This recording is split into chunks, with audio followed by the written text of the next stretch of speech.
നമസ്കാരം. പ്രധാന വാർത്തകൾ.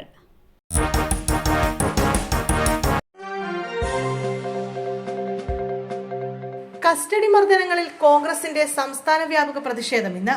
പോലീസ് സ്റ്റേഷനുകൾക്ക് മുന്നിൽ പ്രതിഷേധ സദസ്സ്. മണ്ഡലം കമ്മിറ്റികളുടെ നേതൃത്വത്തിൽ സംസ്ഥാനത്തെ മുഴുവൻ പോലീസ് സ്റ്റേഷനുകൾക്ക് മുന്നിലും പ്രതിഷേധ സദസ്സ് സംഘടിപ്പിക്കും. കുന്നംകുളം പോലീസ് സ്റ്റേഷന് മുന്നിലാണ് സംസ്ഥാനതല ഉദ്ഘാടനം. KPCC അധ്യക്ഷനാണ് പ്രതിഷേധ സദസ്സ് ഉദ്ഘാടനം ചെയ്യുക. മർദ്ദന ദൃശ്യങ്ങൾ പുറത്തു വന്നിട്ടും ഉദ്യോഗസ്ഥർ സർവീസിൽ തുടരുകയാണ്. മുഖ്യമന്ത്രിയും വിഷയത്തിൽ ഇതുവരെ പ്രതികരിച്ചിട്ടില്ല. ഈ പശ്ചാത്തലത്തിലാണ് പ്രതിപക്ഷ പ്രതിഷേധം.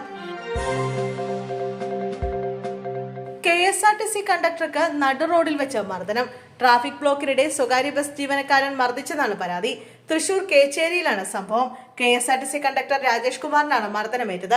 ട്രാഫിക് ബ്ലോക്കിനിടെ വാഹനം മാറ്റുന്നതിനെ ചൊല്ലിയുള്ള തർക്കത്തിനിടെ സ്വകാര്യ ബസ് ഡ്രൈവർ രാജേഷ് കുമാറിനെ മർദ്ദിക്കുകയായിരുന്നു. സംഭവത്തിൽ രാജേഷ് കുമാർ കുന്നംകുളം പോലീസിൽ പരാതി നൽകി. സുൽത്താൻ ബത്തേരിയിൽ നിന്നും തിരുവനന്തപുരത്തേക്ക് വരികയായിരുന്നു KSRTC സൂപ്പർഫാസ്റ്റ് ബസ്. ഇതിനിടെയാണ് കുന്നംകുളത്ത് വെച്ച സ്വകാര്യ ബസ് ജീവനക്കാർ തർക്കത്തിലേർപ്പെട്ടതെന്നും മർദ്ദിച്ചതെന്നുമാണ് പരാതി. സംഭവത്തെ തുടർന്ന് KSRTC ബസിന്റെ സർവീസ് മുടങ്ങി. മർദ്ദനത്തിൽ പരിക്കേറ്റ രാജേഷ് കുമാർ തൃശൂർ മെഡിക്കൽ കോളേജ് ആശുപത്രിയിൽ ചികിത്സയിലാണ്. TTE ടിക്കറ്റ് ആവശ്യപ്പെട്ടതോടെ കച്ചവടക്കാരൻ ട്രെയിനിൽ നിന്നും എടുത്തു ചാടി. TTE ടിക്കറ്റ് ആവശ്യപ്പെട്ടതോടെ ശീതളപാനീയ വിൽപ്പനക്കാരൻ ട്രെയിനിൽ നിന്ന് എടുത്തു ചാടി. താനൂരിലാണ് വേഗത്തിലോടുന്ന ട്രെയിനിൽ നിന്ന് യുവാവ് ചാടിയത്. സാരമായി പരിക്കേറ്റ പാണ്ടിമുറ്റം സ്വദേശി അഷ്കറിനെ കോഴിക്കോട് മെഡിക്കൽ കോളേജിൽ പ്രവേശിപ്പിച്ചു. ആലപ്പുഴ കണ്ണൂർ എക്സിക്യൂട്ടീവ് എക്സ്പ്രസ് ട്രെയിനിലാണ് സംഭവം.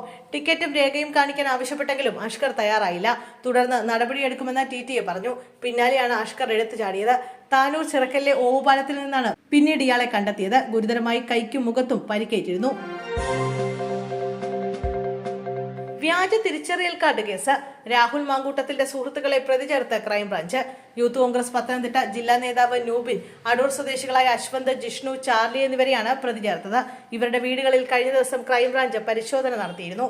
വ്യാജ തിരിച്ചറിയൽ കാർഡ് ഉണ്ടാക്കി വിതരണം ചെയ്തതിൽ ഇവർക്ക് നിർണായക പങ്കെന്ന വിവരത്തിന്റെ അടിസ്ഥാനത്തിലാണ് പ്രതി ചേർത്തത്.